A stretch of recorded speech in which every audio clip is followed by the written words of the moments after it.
If you are running a B2B business in 2026 and you're not using LinkedIn, then you are leaving serious money on the table. And I'm not saying that to be controversial or anything, but I'm saying it because I've seen it happen over and over again with our clients. Take one of my clients, for example, who runs a Reddit marketing related offer.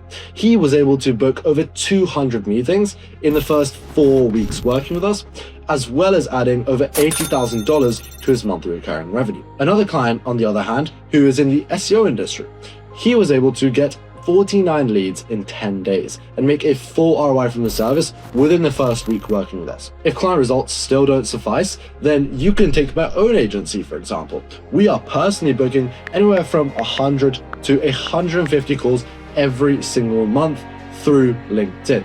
Now, in this video, I will be going over the exact system that we use to achieve these results. I'll be going over the frameworks, the tactics, the steps, all laid out so you can replicate it for yourself. The only thing that I would recommend is that you do watch to the end so that it all becomes actionable and you can get the best results possible. Here's the 9 chapters we'll get into in today's video. Chapter number 1, we'll talk about why LinkedIn is the best B2B marketing channel and what most people get completely wrong. Chapter number 2, we'll talk about the profile and the 3 distinct conversion mechanisms. Chapter number 3, we'll talk about the 3 post types that actually generate revenue. Chapter number 4, we'll go into lead magnets and how to write them so that they get 1,000+ comments. Chapter number 5, we'll talk more about the content calendar so that you never run out of ideas. Chapter number 6, we'll get into more about using the DMs to turn prospects into booked calls. Chapter number 7, we'll get into the Twitter repurposing system. Chapter number 8 will actually look more at the data advantage and why your content is probably not reaching the right ICP right now.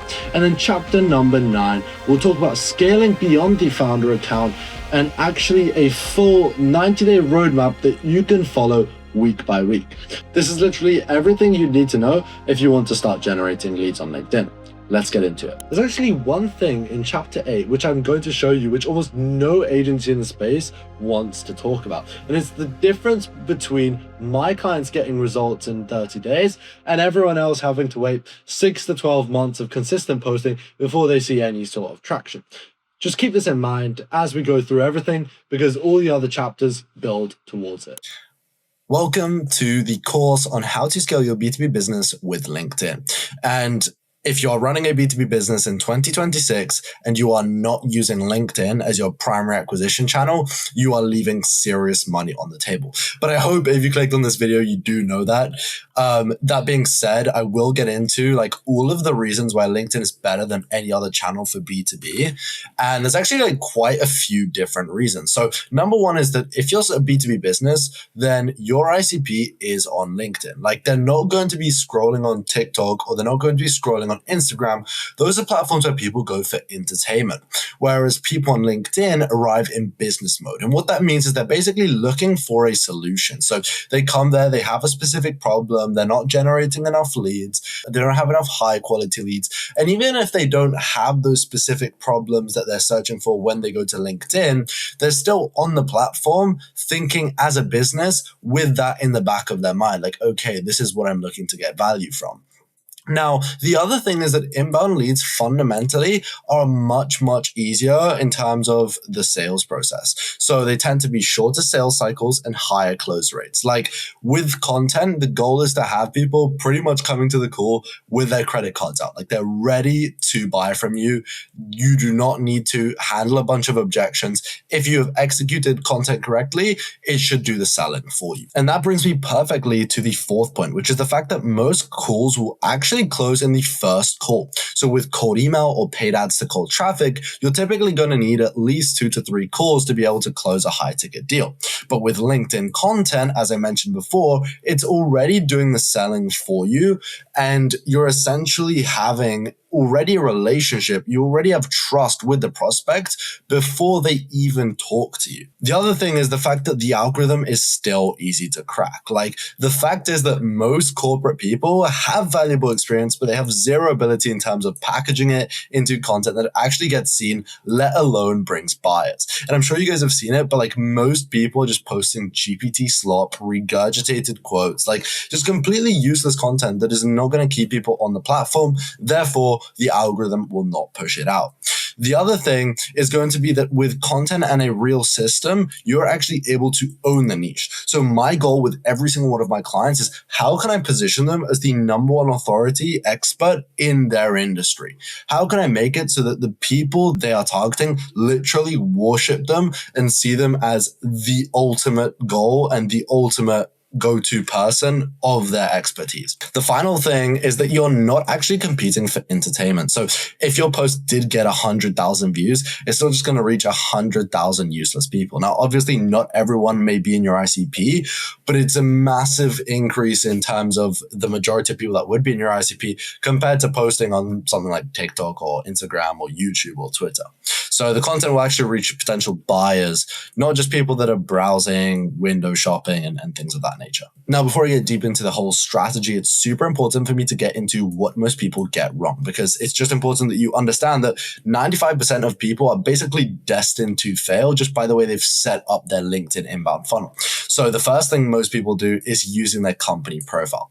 If you are posting on your company profile and you're not posting on your personal profile, or you're prioritizing your company profile over your personal profile, then you genuinely need to cut it out completely. So the fact is that company profiles simply will not get pushed out as much as personal profiles. It's literally just how the LinkedIn algorithm works.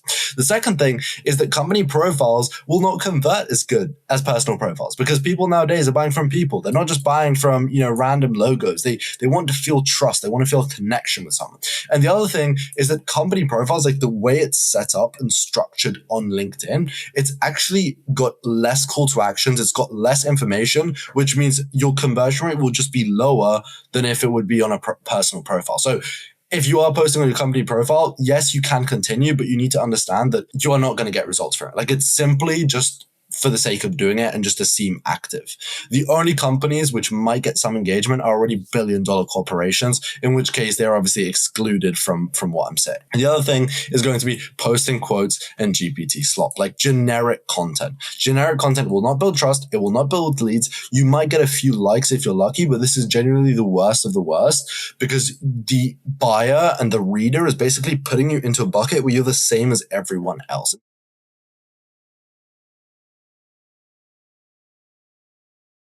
The other thing is if you treat LinkedIn like a broadcast channel. Now, I do actually really like posting announcements, and I think it's a really good to subtly, showcase your results and your achievements. But the fact is that if you're just treating it as, okay, I just got this new job, or I just got this new client, I just got my first ever client, right? You need to think of everything. Every single time you post on LinkedIn, I want you to ask yourself, will this make people trust me more? Will this position me as an authority? Or does it position me as a beginner who doesn't know what he's doing, who's the same as everyone else, right? And the fact is also, if you post with zero lead capture mechanism, with no DM strategy, with no conversion layer, again, you're just set up to fail, because even if your post did go amazingly viral, you wouldn't get any leads. When I say, going viral without a funnel, like the fact is that you will not get leads if you get a bunch of views and you don't have anywhere to send them to, or it's not properly optimized. And the fact is that most people do it completely wrong. They set up their profile where it's super generic, where it's talking about completely irrelevant stuff. And that means every time somebody lands on it, it's not going to resonate with anyone, and nobody's going to be stimulated to take action, right? It's very, very simple. The final thing is just doing outreach instead of inbound. Yes, outreach can work, but it is a deteriorating asset. Every send makes the next one harder, whereas inbound is compounding. Every post adds on to the next. Your audience continues to grow and grow and grow. Every post builds more trust with each person. Outbound is something where you're sort of set up to fail. It can 100% work in the short term. And I know people that are crushing it with outbound. But the fact is that inbound, for all the reasons I've outlined, is just such a better option. And long term, it will yield more results. It's as simple as that. Okay, now let's get into the 3 mechanisms to turn your profile into a lead capture machine. So here's the very, very basics of the profile. And I'll break it down into 4 different key sections: the headshot, the banner, the headline formula, and the about section. And the first thing is the headshot. So really, really simply, you want to have a clear picture of your face, with good lighting directly on your face and with a clean background. Do not overdo it. Do not do one where you cannot see your face. It's just no reason to do that. It almost seems like you're hiding something. In my opinion, like when we are selling high ticket as well, like we need to be perceived as professional and as high quality as possible, because that reflects what people will think of your service. Now, the truth is, there is probably things I could fundamentally do, like getting rid of, this whole haircut here, which would make me seem a lot more professional. But it's just like I'm letting the results speak for themselves. And the fact that I'd rather have a clean headshot than like an AI one with that's fake. Like just keeping it real, keeping it authentic is sort of like the centerpiece of making this whole thing work. So the other thing is the banner. Now, the banner, it's just super important to keep it very clear.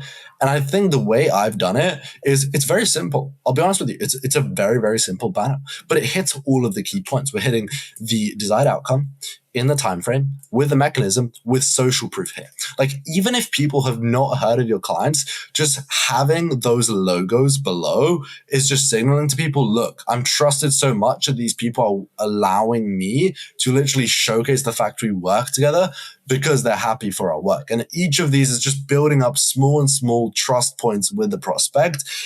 And it just makes you seem way more professional. So the third thing, which is maybe the most important thing, like alongside your headshot, is going to be your headline. And you can see here, I really take a very simple approach where I'm sort of reiterating my banner. The biggest thing is, it doesn't matter if you change a few words, it really doesn't matter. The biggest thing is just being consistent with messaging. Because as soon as you have multiple different offers, multiple different angles, you're going to confuse the prospect, and confusion kills conversions. Okay, so I have a call out in this case. That's the one thing that's different to my banner, is that I'm using a call out to the specific ICP, because whenever I'm on a post, you can actually preview like the first 5 to 10 words of a banner. So they will see agencies and SaaS, like they'll see probably about this part. And then instantly they're like, oh, if I'm an agency or a software company and I'm curious to learn more about what this guy does, I'm even more curious and I want to click on the profile even more, if that makes sense.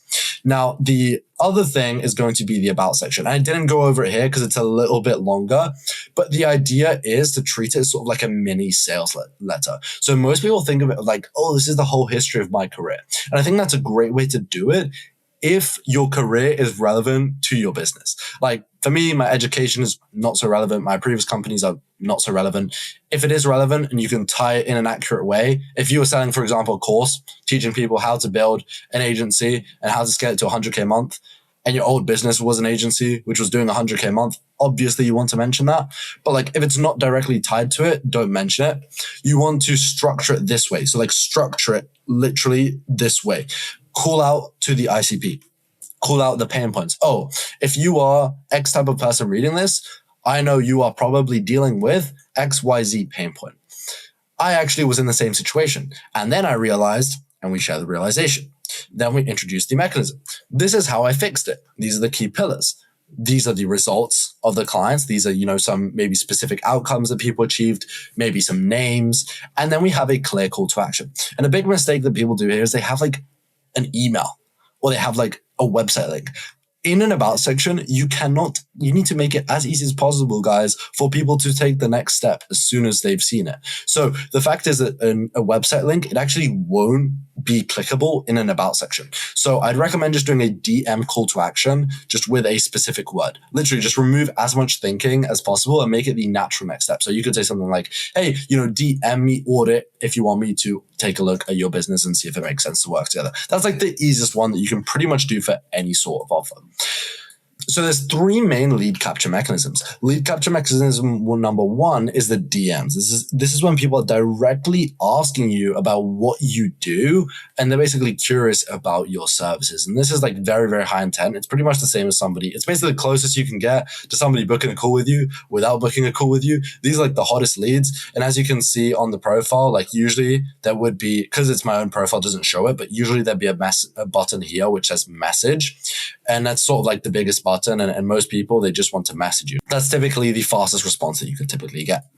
The second lead capture mechanism is going to be this button here. So you can basically get a premium custom button, which says visit my website. Yes, you need LinkedIn Premium, or if you're lucky, you could get like this old version type of link that they used to do. But if you didn't have it in the past, you can't get it now. So don't even worry about it. But the idea is we need a button for people that want to, basically, they've seen the outcomes that we presented and they're like, yes, I want to take them. Because some people, they don't know, oh, if I message you, is that the right way to work with you, right? It's just like, it's not directly correlated, if that makes sense. Whereas like visit my website or book a call is already like higher commitment and more correlated. So it's a lot more important. Like, obviously, if somebody books a call with you, that is sort of like the hottest type of lead you could get. But the other thing is you will get a lot of people maybe going to your website. Maybe they will, if you have a newsletter, they'll opt into your newsletter, or they just keep it in mind for later. And then eventually with more and more posts, then eventually they end up booking a call with you. The third lead capture mechanism is the featured section. And this is sort of for the lowest commitment, coldest leads, because the idea is that the featured section, if you look at it here, just look at my profile, for example, the featured section is right here. It's below the about section, and then there's the featured section, right? So people need to scroll like a good amount to get onto the featured section, which means they haven't been really stimulated by the previous call to actions. What that means is that then we need to create resources which are lower commitment and higher, better trust building. If you see here, the easiest thing for me to do is the fact that like, obviously I sell LinkedIn content, like, so LinkedIn posts are perfect to attach. And then I use them to basically be case studies because it's very, basically I focus on giving value, but also outlining the transformation. Like I have a case study with, William Brown or an outreach B2B SaaS. So if I'm a B2B SaaS outreach tool that's like looking at my post and then I click on it and then I look at the case study, it's going to resonate quite a lot with me. And then I'm going to end up wanting to book a call even more. So the goal of this is basically to just make people who are sort of on the fence be a bit more convinced about what you do, if that makes sense. Again, all three mechanisms must be built before you post a single piece of content. That's the bare minimum. Now let's get into the 4 post types that actually generate revenue. So there's a few things, again, that you should not be posting at all. And I think this is just going to make it really, really clear for what you should avoid completely. And I want you to, like, if you can identify any of your posts with this, just delete it immediately. So the first one, motivational quotes. Likes from people who never buy. Alex Hormozi can do it because he's Alex Hormozi. Alex Hormozi could post anything and he would go viral. You are not Alex Hormozi. Unless you're Alex Hormozi watching this, then obviously do whatever you want. You probably shouldn't even be watching this guide. But anyways, copy-pasted GPT output. So if you are copy-pasting GPT output, it is so painfully obvious nowadays to be able to tell GPT. And by no means am I saying completely remove AI from your content, but I'm just saying if it's literally just copy-pasted, you've changed a couple lines, you've even removing EM dashes is not enough now. Like it's obvious. Like the certain phrasing, the certain tonality, the pacing, the formatting, like obviously for me it's easier because I look at thousands of pieces of content every month. But like even for the generic human, they're still consuming a lot of content. They will be able to tell if it's made by AI. And even though it could be valuable, it's just inherently going to reduce it in their mind because they're like, oh, he didn't spend time. Oh, I could have just asked ChatGPT to get the same info, right? It's just the idea and the principle itself. And that's going to destroy your authority instantly. The next thing is random life updates. So if you are selling maybe more of like, a D2C product, it would make sense. It's like something on Instagram, right? Like a coach or a consultant selling a course for people to go from 0 to 10K a month. It might make a little bit more sense, but still, it wouldn't be life updates that are random. It would be life updates like, oh, I just bought a new car, right? These subtle flexes. But the idea is if you tell someone I'm breaking up with my wife, it just doesn't make sense, does it? Like it's just irrelevant to the ICP. The next thing is going to be engagement-based polls. I have not seen a single poll drive leads or go actually significantly viral like in the last 6 months. Like it's just useless. Like I used to do a couple times just to kind of actually get market sentiment. I would say you're better off writing a normal post and then having a question at the end for people in the comments if you really want to ask a question. But like polls as a post type are just completely dead. Like completely useless. The final thing is generic advice. Now, I'm not saying you have to give away every single little secret you have, but I'm saying you need to make sure your content's consumable. You need to make sure it's actionable and it's valuable. Genuinely ask yourself, if a prospect was reading this, could they take action on this in the next, 24 hours or so? If they would actually pay for the information, that's a very, very good indicator that your advice is pretty specific and it's pretty valuable. In some cases, it might not be the case if you're just trying to like show like a general principle or something. But the idea is try to be specific, use specific numbers, give specific steps for them to take. Even if they're not going to see direct results instantly, if they can at least take action and feel in their mind like they're making progress towards the dream outcome that you are selling them on, they will trust you more. It's just how it works. Let's get into the actual 4 post types and the type of ratio you should be doing. Personal content is going to be only 20% of your content. And this is relevant personal content. Let's make that super clear. So things like the founder journey, values, lessons, and maybe just relevant personal experience that connects back to your ICP as well. So if we were to take the example from before, for example, if you were, again, selling an info product or selling any sort of product where you help someone get to their whatever dream situation, whatever dream metric you're optimizing, and you showcase the fact that you've done it yourself, that is automatically a really easy way to subtly showcase that you know what you're doing and position yourself as somebody that, is actually worth listening to. So, for example, in my case, I'm helping people scale their B2B companies. If I show that my B2B company, we hit a new revenue peak, whatever, that's like a very nice way to tie in, okay, like here's everything we did, here's how hard we worked, here's, I'm so proud of everyone, and they actually get some of that personality. But at the same time, you see how that positions me as an authority rather than, divorcing with my wife or I just got married, right? Things like that. It's completely different. And it's actually going to build insane amounts of trust outside of you just being, this like professional brand. Because the issue is that people don't understand that B2B, you're still selling to a person. Like they're in this business world and they're in this business mindset and they're thinking for the business, but they are a person at the end of the day. Like it's people who buy from you at the end of the day. So do keep that in mind when you're writing this. Authority content is going to be 40% of your posts. Authority content is by far the biggest content pillar. So this is 40% of posts. We're really looking at, okay, what are the proven frameworks? What are client result insights and market opinions that you have? Like going as deep as possible and being specific and sharing the actual system. So it's kind of like giving value. It's mainly focused on sort of this middle of funnel piece where a lot of people, like they know they have the problem, but you just need to give them tons and tons and tons of value and solutions and opinions and predictions in terms of like your whole industry and where it's going. And that's what's going to help you build trust with those people where then they become bottom of funnel and then they'll actually buy from you. Like this is the heaviest type of content. I would say it kind of ties into the next content pillar, which is why I'll sort of get into it now, but it's also this idea where with educational content, it's a little bit less about like this high level strategy, which is more the authority, but it's more about the specifically making them aware of things they don't know yet.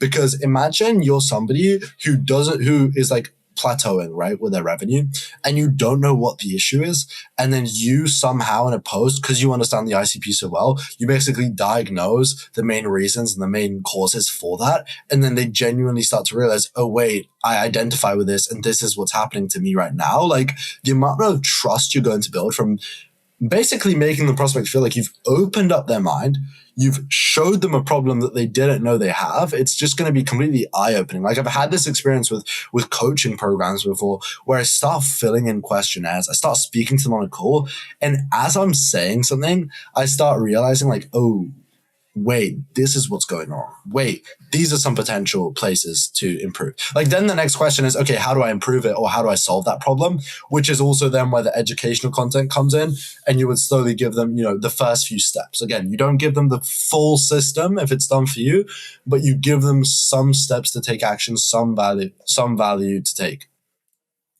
10% of the post is social proof. And this is for the smallest type of audience, which is that bottom of funnel, because this is where people are basically comparing you to other solutions. They're comparing you to doing it themselves. They're comparing you to AI now. So it's like, okay, sell them on the real transformations, the real numbers, the real outcomes. And I would recommend, like, if you have screenshots, like visual proof, just adding more formats of proof is just going to make it even more undeniable in their heads. And the other thing you can do with these types of posts is really turn it into a story. Like I think really making case studies like transformational, like before they were at this specific outcome, they were struggling with all of this. And then afterwards, this is everything that happened. These are all the specific metrics that we achieved. I think it's really, really massive. Like I think it's a huge way to make people resonate with it. And with these, like I think the more specific, the more niche, the better.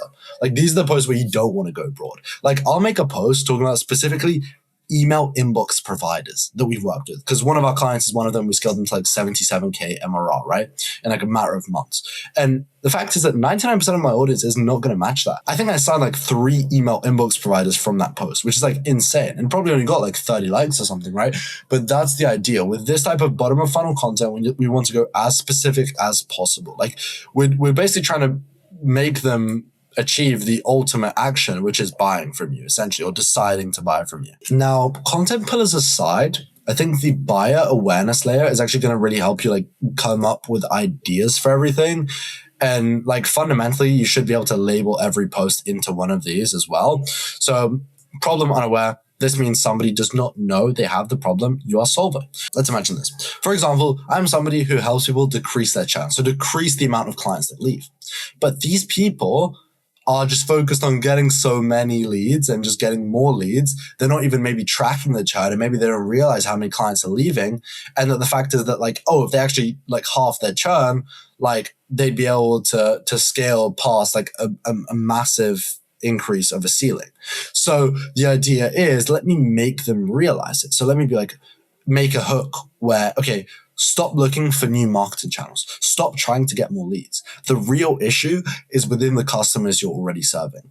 If you are not able to extract X to X dollars out of your customers, then you are doing something wrong. If your customers are not staying for a minimum of X months, you are doing something wrong, right? It's perfect. Like this is the way you need to think about it. And the other thing is with a lot of these things, like a lot of people that come to you on calls will also match one of these. So a really easy hack you can use is you can go to a call transcript. In fact, you could even take all of your call transcripts, get Claude to label them by awareness stage, and then get Claude to also identify the specific objections, questions, and hesitations that they had on that call, and then use that to reverse engineer a LinkedIn post about it, right? Like this is real. This is where we're getting, into the trenches right here. The second funnel stage is going to be problem aware. So this is where they already know they have the problem. Maybe we've made them aware of it. And now we need to sort of teach them and educate these steps to solve it. So again, giving value, showing them how it can be solved, showing them maybe slightly mentioning some clients, not making it all about the client, but more about what you've actually done.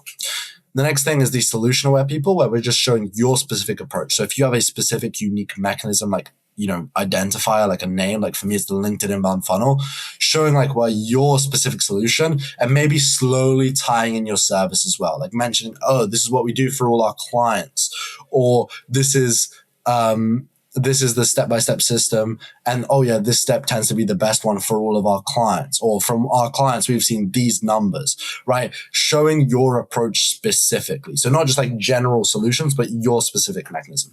And then the fourth thing is the product aware. So with product aware people, they know you offer it. It's what I mentioned before. They're comparing you to other solutions. So share results, show people it's less about why in terms of the mechanism as a whole, which is, the solution aware side. It's more about why you over the other mechanisms. So share results, share proof, and just give them that final push to book a call with you. And lead magnets, by the way, are not a fifth type. And when I say lead magnet, I mean something where you're giving away for free, but it's a format that sits inside any of the four. It's basically a way to multiply the results of any of the posts you would do for any of these, which I will also get into now. The lead magnet post that gets 1,000+ comments. There is a very clear framework between a post that gets 10 comments and a post that gets 1,000. And often it's a few small fundamental principles that is basically missing. And every single element is basically engineered to maximize perceived value and drive comment volume. So basically with LinkedIn specifically, with free lead magnets, we always ask people to basically comment a certain word so that then we can send it to them. Comments are like very valued by the LinkedIn algorithm. And then it will also show it to that person's connections, just the way it works. And the fact is that with a lead magnet, we're basically telling them, hey, I'll send you this free resource, which means that when they comment, they have not seen it yet. They've only seen your preview or what you promise, right? So it's like, okay, we need to maximize the promise, obviously to an extent which then we deliver on or we deliver further on. But the idea is maximizing perceived value because they're basically just trusting you and what they think they are receiving. So I will give you a quick example for the hook. So we have, usually I think the very, very easiest thing you can do, like the most simple one, is going to be talking about an outcome or, a previous achievement or something. And in the time frame you achieved it in with the mechanism you did it by. This is the most simple hook format anyone can use. I booked 1.6K meetings in 12 months using LinkedIn. Here's the exact DM playbook I used. Easy, right? It could be something like, here's an example that we do, that I remember that we've done for our clients. Like, I'm an ex-8-figure agency owner. We have a blank line. And then on the next line, we say, you can easily scale to 500K a month and remove yourself from the business. And we were basically selling like some operations consulting services for this client. But basically, do you understand how you're basically showing, okay, instantly, this guy knows what he's talking about. He's got a crazy outcome, a bold claim, which is real. Okay.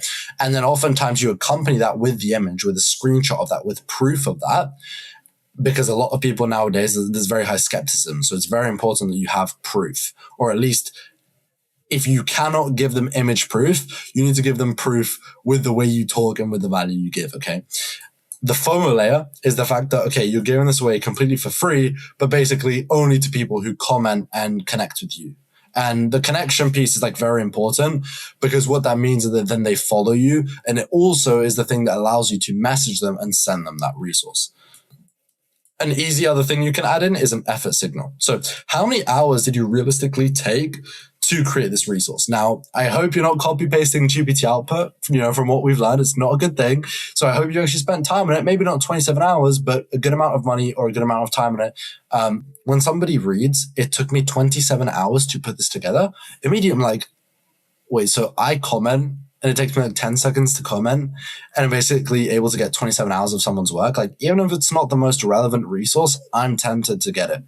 The body of the post should really go over, okay, what is it that's in the resource? Like, what are they expecting? I would say most people are not there for the resource as a whole, but there's one specific section, one specific prompt, one specific thing that is actually attracting them. And the thing is, there's probably a few different pain points that your ICP has. So if you are going for this broader sort of resource, having each section cover each of those pain points and each of those different solutions is a great way to just overall attract your whole ICP problem-aware market.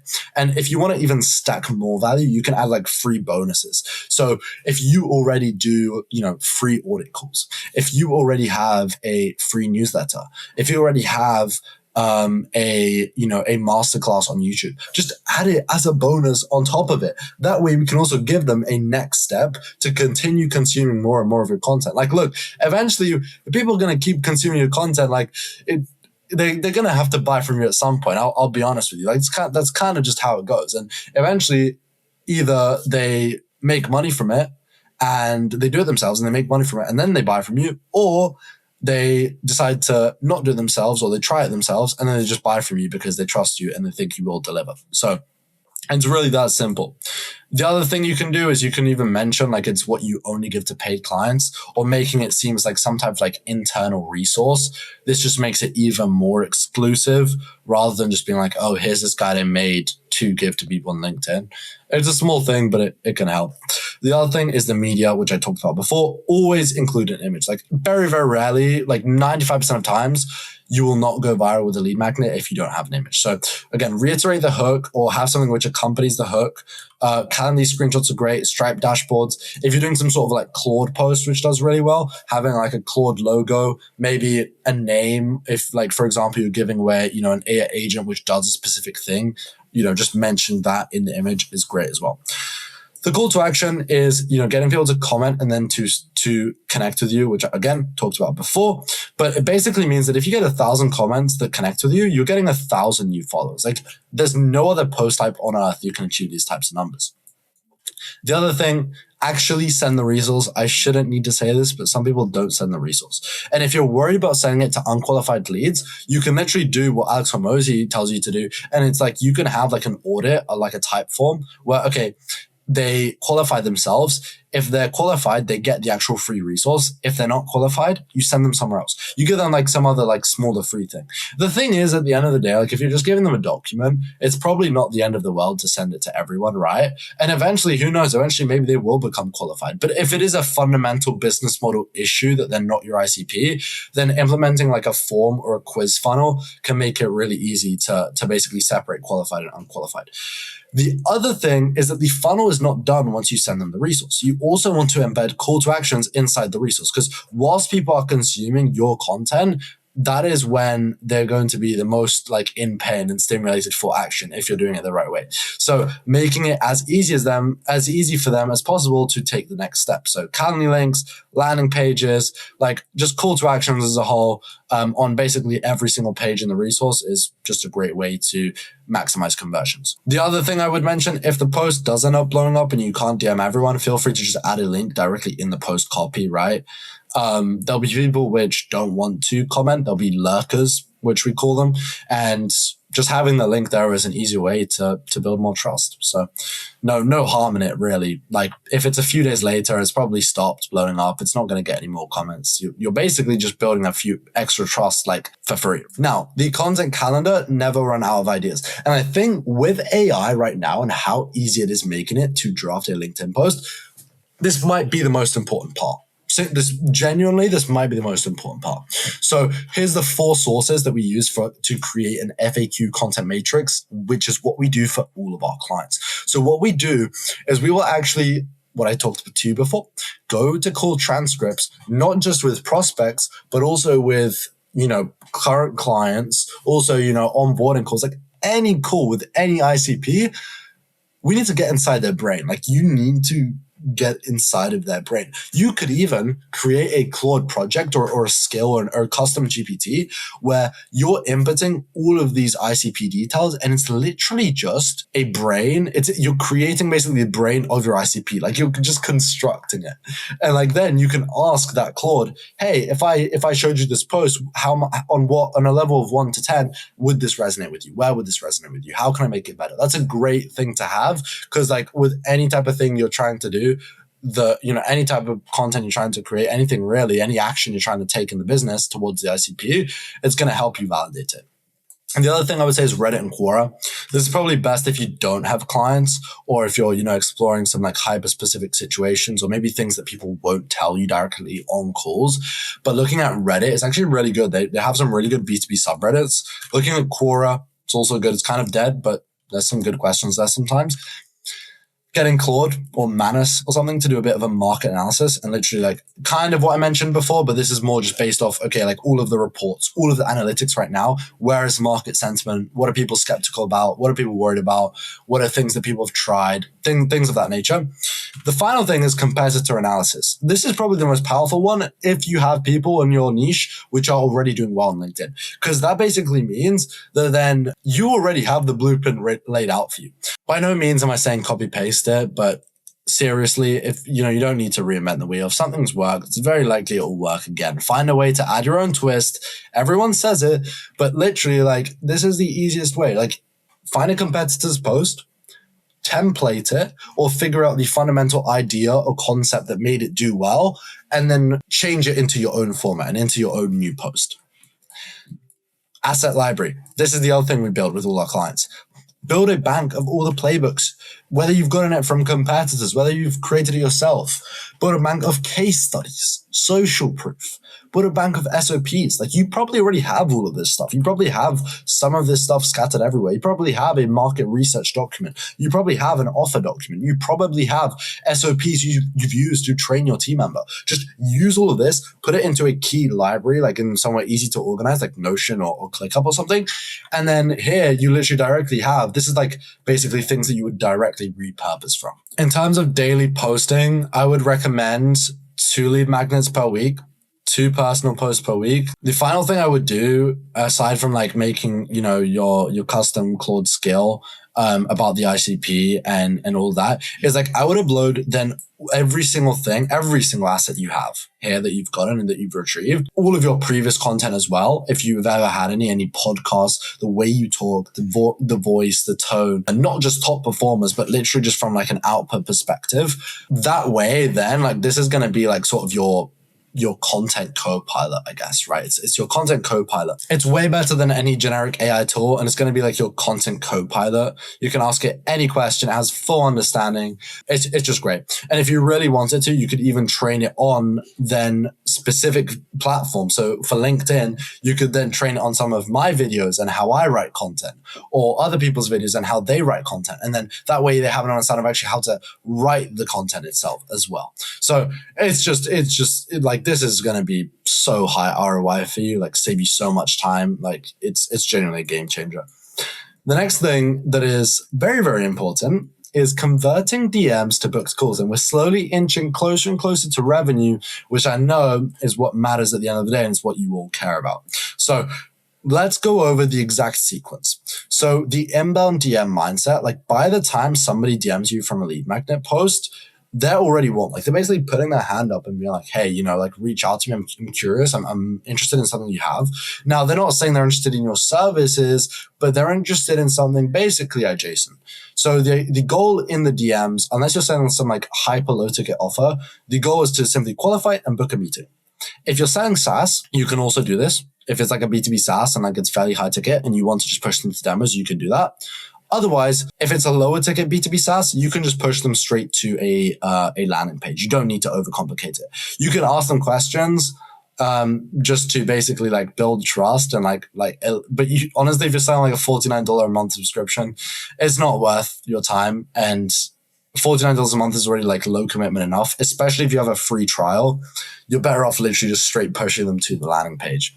So that is what I would say for low ticket. But for anything above like, a couple $100 a month and you're actually selling on a call, then we need to treat it. So if you are a SaaS and you are pushing to demo calls, what I would recommend is that you frame it as a setup call, not a sales call. So if you have a demo call where you have like a free trial, they can like try it for free. Position is, hey, I'll personally set this up for you. Because the issue with demo calls, it's grouped in the same bucket as sales calls, setup calls. We literally booked 600 demo calls by calling them setup calls in a month for a B2B SaaS client. Like I kid you not. And honestly, I'm not surprised if you do not believe me when I say that. Like I genuinely mind blown, genuinely. And the fact is that people are used to grouping demo calls into the same bucket as sales calls because they're selling. But rather when we frame it as I'll personally walk you through this, or I'll personally set up this system for you, which is oftentimes what you're doing on a demo call, it just gives it this value first approach. And it makes the prospect think, wait, this person's like doing something for me and they're taking time out of their day and it's free. Like, sure, I'll give them 30 minutes of my time. Even if you have a free trial with credit card, because it's on a call, it makes the conversion way higher. So if you have a high drop-off rate when you ask people to sign up to a free trial with your credit card, try framing it as a setup call. Even if it's just 15 minutes, it will help way easier. Because just like when somebody's on a call, like they're already there, they're already committed, they're way, way less likely to drop off and like not commit. Like you will get a few people which are like, oh, it's not what I expected. But like 95% of people don't care and they'll just comply. The next thing is for agencies. So if you're an agency, instead of framing it as a discovery call or a sales call, we position it as an audit call. Most people are already doing this. So it's kind of like the standard now. I'd be surprised if you're not. But like most people's calls for high ticket offers, like they genuinely need to be qualified. So we genuinely need to audit, is it the right situation? Is it the right time to work with us? So I would recommend filtering before booking with Calendly. So Calendly, filter for the monthly revenue, filter for anything that basically says, I can work with this person or I can't work with this person. And then have a couple questions which just help you prepare for then just have a couple questions which help you prepare for the meeting. So maybe one which tells you why they actually booked it, or what they're looking to improve specifically about, X mechanism. And then maybe you just ask them, for the website, something like that. Like with their website, usually in 2 minutes, you can understand what they're doing. So the other thing is going to be automatic disqualification by Zapier. Not necessary by any means. You can just manually cancel people if you want to. But like, if you're dealing with a high volume of leads, then eventually you will need to automate disqualification. And with unqualified leads, you can always redirect to a lower ticket downsell. It's not necessary. You will make enough ROI just by selling a high ticket and ignoring the unqualified ones. Because oftentimes with the content, then they become qualified. But the fact is, like, if you have a low ticket downsell, just redirect them there. And the fact is, if you can like squeeze every lead, then that's ideal. Like there's just like, they're sort of not losing out on anything, right? Unless it's, adding in a whole new offer and then operational drag, which is why I would say only if you already have a low ticket offer or you're already planning on making one, then you can execute. Otherwise, I would say just lock in fully on a high ticket. In terms of the pre-call warming sequence, I would basically recommend doing a mix of email and SMS reminders. You probably want to do in total, I'm talking like 5 to 10 of these. Some of these are going to be reminders where you literally just tell them, hey, we have a meeting coming up. I hope you show up. Like, I'm looking forward to it, right? Try to make them seem a little bit more casual. That's something I found do well because it makes it almost feel not automated, even though people nowadays, they know it's automated, but it just makes you feel like, okay, like this guy's, it's chill. Like it's not going to be, super, super high pressure or anything like that. The other thing is we still haven't sold them yet. They could still cancel the call. They could still, not show up. So we basically need to keep ourselves fresh and top of mind. So what I would recommend is send them YouTube videos. I like massive. This is like a perfect place for YouTube videos, like the most long form, most trust building content. Like a video like this, you best believe I'm putting this in my pre-call sequence. Okay. So something like this is perfect. Case studies is perfect. I would also say, if you just want to give like general value docs, that's good as well. And also if you have like a specific pre-call page, which you want to send them to, like with an FAQ and things like that, that's also something good. That's what we do. So my goal is close them before they get on the call, get them to go through all this content and be so educated, so informed that like, all you need to do is tell them, hey, like what package do you want to go with? Send them the Stripe link and you're good to go. Obviously, that is sort of the dream scenario and it's like almost would never happen, but it's about getting them as close to it as possible. Something I would say, just a quick like sort of irrelevant tip that I would say for all of your content, tell them like, by the way, DM me if you want similar results, like in your posts. Like it's a really easy way to easily get a couple more DMs. And just basically having that as an option. And especially if you're scared of selling, this is an easy way to just open the door. It's not going to be the highest conversion one, but it's an easy way. It's very soft. It's not salesy. And actually, I've seen it work sometimes. Like sometimes you could be specific, like, oh, if you're this type of person looking to, implement LinkedIn into the GTM, then DM me if you're interested in similar results, something like that. It's still like a little bit more salesy, but that way you're like filtering. So you can sort of go with this how you want, but the idea is having like a very soft call to action at the end of your posts, just to get a couple more leads through the door. At the end of the day, that's what I'm maximizing. The Twitter repurposing system. And I know this is all about LinkedIn, but the fact is LinkedIn and Twitter are adjacent platforms. They're by no means the same, and they're actually very, very different in the way they operate. But the point is that it's text-based content, and text-based content, it's easily repurposed, easily reformatted. So every piece of content from LinkedIn can be reformatted to Twitter in less than 10 minutes. Like Twitter's great. It's not the majority of my lead flow, but I have 15K followers on there. You best believe I still get some leads on there. And we're actually starting to roll it out as a service to clients as well. I know a lot of people will group Twitter into this entertainment group. And the fact is that there is still like a very, very big side of entertainment on Twitter, but there's actually a fairly large niche, I would say, of like money / startup / business sort of Twitter, where there's actually a massive TAM and there's a big community. Like a lot of the most qualified leads I've gotten have come from there because it's probably one of the most like personal, down to earth platforms that you get. And it's a bit of a different audience to LinkedIn. Like some of your ICP that is on LinkedIn is probably not on Twitter. And and also vice versa. So a lot of people don't cross. I'm only on both platforms because I produce on both platforms. To be honest, the only reason I consume LinkedIn content is for the reasons I've mentioned before, or just because if I'm looking for inspiration. But like on Twitter, I actually consume that. One thing I would say that's very important to note is that typically Twitter has a more aggressive, polarizing, brutally honest, controversial tone. Like content that would often be too edgy or like too far for LinkedIn is actually perfect for Twitter. I'm not saying you need to say anything racist or get into, politics by any means, but I'm just saying having that complete blatantly brutal honesty, maybe even making things polarizing on purpose, it's just like Twitter really rewards it because you'll get a lot of engagement. You'll get people quote tweeting and replying their thoughts. Like Twitter's a very conversational platform, I would say, maybe compared to LinkedIn. Now, reformatting rules, okay, it's the same concept, but it's different packaging. So basically with Twitter, like literally it's been proven that having all lowercase gets better reach. Don't ask me why, it's just been proven. Longer form posts on LinkedIn are fine. With Twitter, usually you want hard line breaks between every line. You don't want very long lines. Your tweets as a whole don't really want to be very long unless it's an article.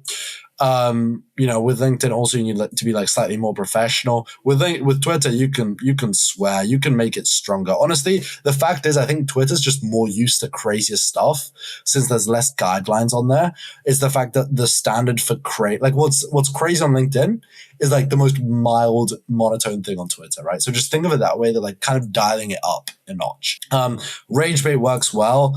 So talking about, controversy, if you actually have a genuine controversial opinion or a controversial finding, it's just going to be really helpful because on Twitter, people love speaking their opinions. They love sort of debating. There is definitely a bit of hatefulness on the platform, but you can use it to your advantage. A lot of the time also, images are strongly recommended on LinkedIn. Surprisingly on Twitter, like sometimes when I post without an image, it will get more views, like a lot of the time. So a lot of the time you don't even need an image necessarily. It's more about the hook itself and the content itself. And yeah, again, overall, I would say Twitter is just about being stronger, more down to earth, more direct. And also probably like the bar for content on Twitter is a bit higher in terms of like the value you're actually giving. Like you can't just tell someone to like post once a day. Like you need to there's a lot of like heavy value on Twitter compared to like LinkedIn, which is actually why LinkedIn's a much better opportunity, right? Because then you can stand out even further. It takes way less to stand out. But the fact is that still Twitter's a good opportunity. So we need to adapt to it. And what I'm saying is just really try and give as much value as possible. Here is the repurposing workflow. So you just want to take your top performing LinkedIn post and then something that you haven't actually talked about on Twitter, go through your back catalog, go through your analytics, pull your top 10 performing posts. And then from 10 performing posts, you can literally get like 30 tweets. 30 tweets is maybe 2 weeks to like a month's worth of content, like depending on how much you want to put out. I would recommend probably doing about 2 to 3 tweets a day. It does need a little bit more volume than LinkedIn, but like this is a really easy way to just like repurpose it. I would also say if you have YouTube videos, if you have podcasts, like Twitter's all about like short, snappy, direct insights, value, opinions, thoughts, predictions, all of this type of stuff. So if you have even just like a hook sometimes on LinkedIn could be a tweet itself, right? So this is going to be really easy and you're going to just like maximize the amount that you get out of the LinkedIn content you're writing. It's just about leverage here, really. So the thing I would say is pulling your like top performing specifically. If you don't have top performing content, you can obviously just directly repurpose like content as you go. But then after a certain period of time, then you would look back at the top performers specifically. And outlier posts from either platform are proven concepts. Like if they are actually targeted to the ICP and they're structured in the way that I've mentioned before, then it is proven that the ICP is receptive to it. So you just need to change the format and like the concept itself is fine. The other thing I mentioned is YouTube. My favorite type of YouTube video to make is a Miro board because it's easy to follow, it's visual, it's raw. I like just talking, like sort of winging it because I actually know what I'm doing and I have all the info in my head. Even though sometimes I rant a little bit, it's just enjoyable for me. It's easy to record. So I would say like you could use a mix of all your top LinkedIn posts that all go into one specific topic, one specific pain point, one specific system, and then mix them all into a Miro board. Take all the images from those posts, put it into the Miro board, take all the specific value points, put it into the Miro board, and then you basically have a YouTube video. You just need to record it and then you edit it. Like it's very, very easy. And this is just a really easy thing to have in the mix. Because again, same people that are on LinkedIn are also on X or might not be on X, and they might not be on LinkedIn. Because once again, the same people that are on LinkedIn and X, but there might be people on YouTube that are not as active on LinkedIn and X, right? So having content on YouTube is great. I do think YouTube is going to mainly just be a nurturing mechanism. Even if you do not see direct ROI from YouTube, does not mean that it's not working with you. Like if you're actually using it, in your LinkedIn post, you're pushing to it, in your tweets, you're pushing to it. Maybe you have lead magnets where the YouTube video is the resource. Like it is going to definitely build trust. That's just inevitable. Scaling beyond the founder account. So you want to start with the founder account. You want to start with, the founder's face, the voice, and the personal credibility, because that is obviously the fundamental trust asset of your personal brand. But the point is that if you really want to take LinkedIn to the next level, you can use team member accounts, or you could rent accounts, or, whatever means you have of getting a personal LinkedIn account. But having multiple other accounts, because I think, in my opinion, and this is sort of a bit difficult to say, it's not directly trackable, or it's hard to directly track, but I personally believe that there's people that just hate me, or they're just not receptive to me because of certain opinions I have, or certain branding I have, or certain ways I position myself. And chances are that if you have team accounts, you can slightly adjust it to be different. But I think even just the fundamental fact that it's a different person, it will literally help another subset of ICP specifically identify themselves with them. And if you have extra team accounts, and you maybe you don't want to create all that LinkedIn content, you could always, at the bare minimum, just copy paste the LinkedIn content onto the team accounts. LinkedIn doesn't really punish it. If you just change a word, change the image, you can basically repurpose the exact same post. And oftentimes it does better sometimes. So I would say, if you want to know if you're ready to expand, if you're getting consistent DMs on the founder account, you've got sort of proof of concept on all the post types and it's working well. If you have capacity to actually be able to post on all the accounts and do it consistently, because that's the most important thing. And you can do this all, without needing to push extremely hard on selling, without needing to guess what the ICP actually wants. Obviously, the other option would be just getting a team to handle it. This even goes if you're ready. Some people are not ready to do their founder account themselves. They're just too busy. And that's the fact, is if you're a B2B founder trying to scale and you want to speed run the process, whether you're busy or not, you probably want to work with a team, which is obviously why we offer our service. And we're actually focused on not just creating the content, but on generating leads and running this whole system 100% done for you. So this is the perfect time for me to mention that there's a link in the description if you want to book a call with me.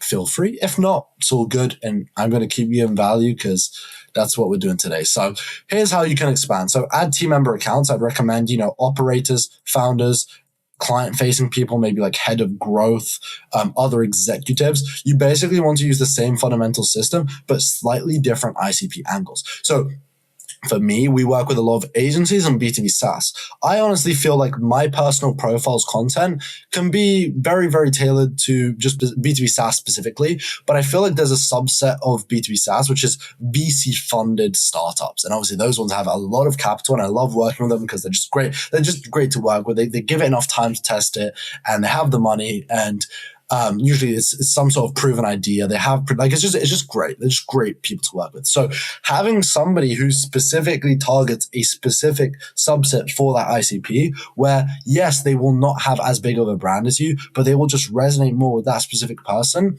It's just going to help way more in getting that specific person to convert. Again, then you can expand it to Twitter. You use the repurposing system with almost zero extra work. And then once again, YouTube becomes the bottom of funnel anchor. You want to make sure you have, 30 to 40 minute YouTube VSL. Probably if you already have a VSL on your website, you just upload it to YouTube. And this is sort of the YouTube video that everything pushes to. So something which builds insane amounts of trust, builds a big amount of FOMO, and positions your service as the natural next step. And this will just have very, very high conversion, very, very high trust as well. And again, it's not about maybe your mechanism specifically in the video, but more the mechanism as a whole, like this video, right? So going over the LinkedIn inbound funnel as a whole, everything that goes into it. And it's just sort of like at the end of the VSL, you just sort of ask them, like, would you rather spend 2 years figuring this out yourself and maybe even not figure it out, or just work with people who have already done it and see results in the first, 2 weeks, 2 months? So it's a very, very simple way to position your service after it. And I think this is just a really great like content funnel to have. And then after, you can add paid spend behind it. And there's way more ways to scale it even further. The owned audience. So for now, we've been talking about rented audiences, and rented audiences are great because we have the opportunity to basically get in front of people for free, for completely organically. But the email list is your owned audience. And, God forbid, if something was happened to your accounts or the algorithm was, just not doing so well one day, you would still have this email list because you can guarantee, assuming decent deliverability, which is 100% doable, you would be able to get in front of every single person's inbox and guarantee, okay, this email is going to all these people's inboxes. Whereas you can't guarantee your post gets shown in front of every single one of your followers. The easiest way to build your email list with the whole content funnel is gating every lead magnet behind an opt-in page and saying, if you put in your email, you'll get instant access. You can genuinely get hundreds of subscribers in a day just from doing this. Like, it's so easy. And the fact is that if you build an email list, I would recommend doing at least 2 to 3 emails a week minimum. You want to build more trust. You want to push to, podcasts if you're doing them, push to new lead magnets that you've made, or take small parts of lead magnet resources and then turn that into the email. But you basically want it to be like genuinely extremely valuable. But this is where we can have more specific call to action. So I would say you could even have 1 email a week on top of this where you're just straight selling. Like if you can position some sort of like new offer or new limited time, free audits, something along those lines, but where you're directly selling them and you're just telling them, this is the offer. This is the next step. It's short. It's sweet. It dives into pain points. Like you can be a lot like more direct in terms of selling here. But with the valuable emails, I would just recommend having P.S call to action. And the fact is, eventually when someone consumes enough of your content, they see enough call to actions, they're going to take the call to action. So I would recommend also then continue to link to your other best content, your workshops, your offers. Like overall, this is sort of meant to be a spider web of content, like spider web of documents, videos, tweets, articles, the website, the LinkedIn posts, the email list. Like eventually this massive spider web, and it's like we're slowly enclosing until the point where we capture the prospect and it's like they're just like they have nowhere to go, and for them to get out of the spider web they need to buy from us, right? It's like maybe that's a horrible analogy, I don't know, but like if that makes sense, like all of your content, just make it connected so that they don't have to look to find it. They keep seeing your stuff, they keep seeing the stuff across the feed, they go to the next platform, like this is the way you build a real B2B personal brand where you're going to be able to make millions, like in all seriousness, like millions from this. Section 9. So this is the full 90-day roadmap and exactly what you should do week by week. So week 1 is the foundation. As we went over, building the profile, setting up the Calendly, building the asset content library, building the FAQ content matrix, setting up the custom GPT or Claude with all of this info. And I would also do one where it's specifically just focused on the ICP, understanding like an ICP brain. And then I would do ones which are specific to the platform. So not only do they have the ICP brain, but they also have specific rules and guidelines and prompting to create content for that specific platform. Week 2 is the content engine launch. You're going to start doing 30 comments per day.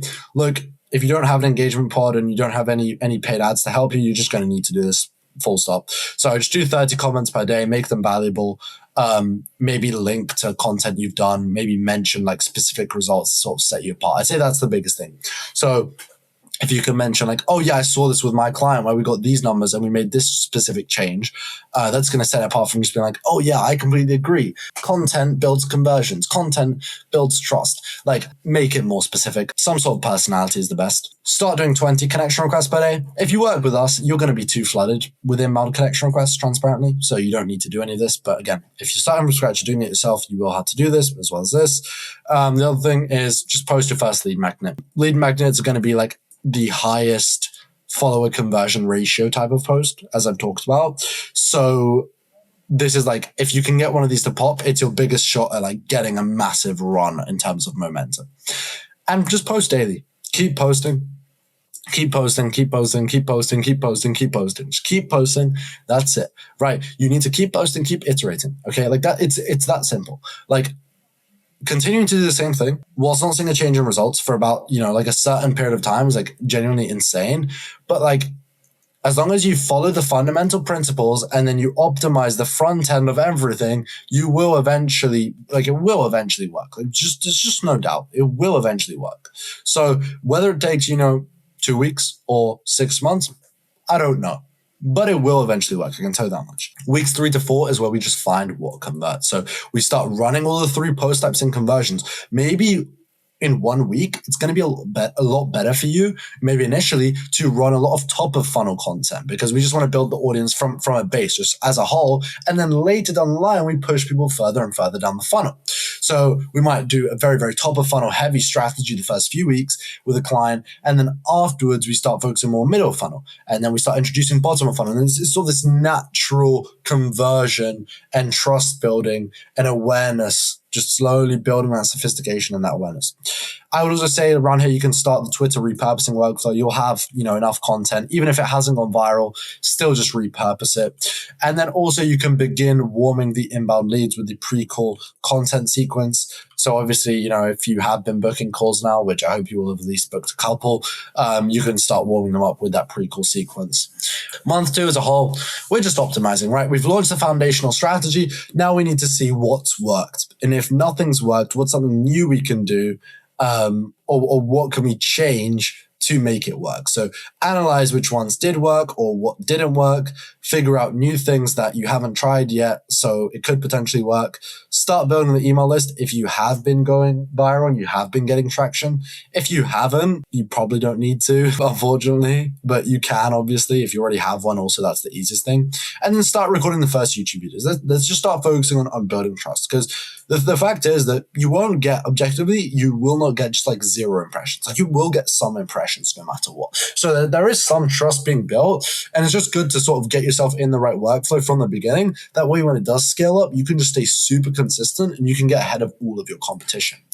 Month 3 is where we are getting into the systematization phase. So we are focusing more on, okay, how can I build a system where we can 10x the volume we're doing, we can 10x the results we're doing, and consistently improve over a month to month to month to month period over like years. So, okay, is there a team member account we can use? Is there a YouTube VSL we can record? Let me review all of the 90 days and let me see like a full deep dive, like a serious deep dive. And let me make a plan now for the next 90 days, right? Like, should I start running paid ads behind some of this stuff? Let me figure out a system for that.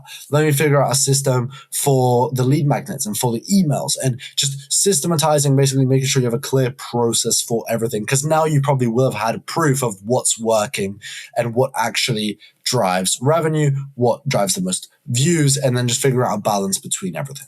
So I would say like that is the LinkedIn inbound funnel as a whole. So ladies and gentlemen, that is the LinkedIn inbound funnel as a whole. It's been a great video. Honestly, I've really enjoyed recording it. And if you guys want me to run this fully done for you and add anywhere from 15K to 50K a month to your B2B business in the next 90 days, 100% done for you. I will run this whole thing for you with the minimum amount of work needed on your end. Book a call with me with the link in the description. And I appreciate your time. As always, have a good one.